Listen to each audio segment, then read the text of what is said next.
और जितने शिव भक्त यहाँ कथा को श्रवण कर रहे हैं उनसे निवेदन है, कभी जिंदगी में मौका मिल जाए कुबेरेश्वर धाम की धरा पर अगर आप रुद्राक्ष लेने के लिए जा रहे हो तो इतना जरूर करना कि रुद्राक्ष लेने से पहले ये विचार कर कर जाना कि मुझे एक रात्रि कुबेरेश्वर धाम की जमीन पर सोना है, रहना है, मुझे वहां रहना है।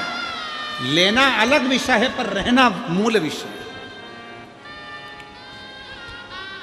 कुबेरेश्वर धाम के आसपास में बहुत होटलें बन गई, अब शहर में भी सीहोर में बहुत होटलें बन गई, सारी व्यवस्था है, पर प्रयास करना कि कुबेरेश्वर बाबा की भूमि पर मैं रह सकूं, वहां रहूं, एक रात्रि 2 रात्रि वहां रहकर सेवा करूं, प्रसाद पाऊं, खिचड़ी प्रसाद ग्रहण करूं और अपने जीवन को सार्थक बनाऊं।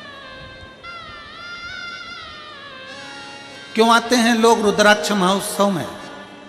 और आप सबको छत्तीसगढ़ वासियों को हमारी तरफ से निमंत्रण है। आपकी बार रुद्राक्ष उत्सव 25 फरवरी से प्रारंभ होगा, 3 मार्च तक चलेगा। आप सब आमंत्रित हैं। कुबेरेश्वर बाबा की भूमि पर रहकर रात्रि विश्राम कर कर बाबा का भजन कर कर फुलेरा दूज का आनंद लीजिए और आनंद के साथ शिवरात्रि की कथा का लाभ लीजिए और बाबा के रुद्राक्ष उत्सव का दर्शन करिए।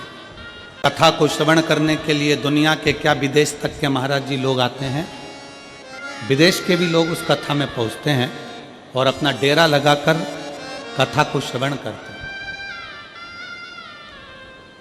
जैसे कुंभ में कल्पवासियों का डेरा होता है, ऐसा रुद्राक्ष महोत्सव में शिव भक्तों का डेरा लगता है।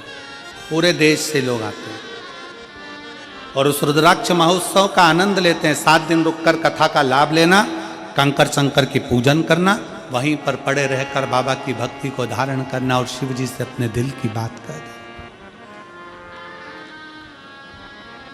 कल एक हमारे कार्यकर्ता ने पूछा, एक बहन जी से, बुजुर्ग माता थी, उनसे कहा, माँ आपका घर तो यहीं पास में है, आप बता रही थी कि ये बस मैदान निकलेगा और मेरा घर आ जाएगा, तो आप वहाँ क्यों नहीं रहती? कहा नहीं नहीं, मैं कथा के पंडाल में रहती हूँ, कथा के पंडाल में।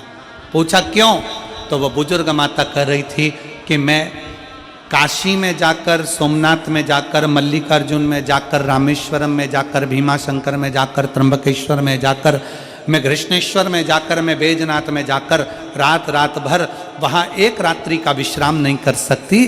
तो मैंने शिव महापुराण की कथा में, उमा संहिता में पढ़ा है कि अगर शिव पुराण की कथा के पंडाल में जाकर रात्रि विश्राम करा जाए तो 12 ज्योतिर्लिंग में विश्राम करने का फल प्राप्त हो जाता है।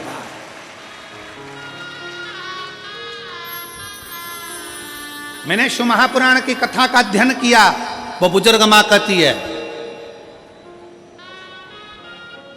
उसका फल मुझे प्राप्त होता। शिव तत्व है हमारे भीतर।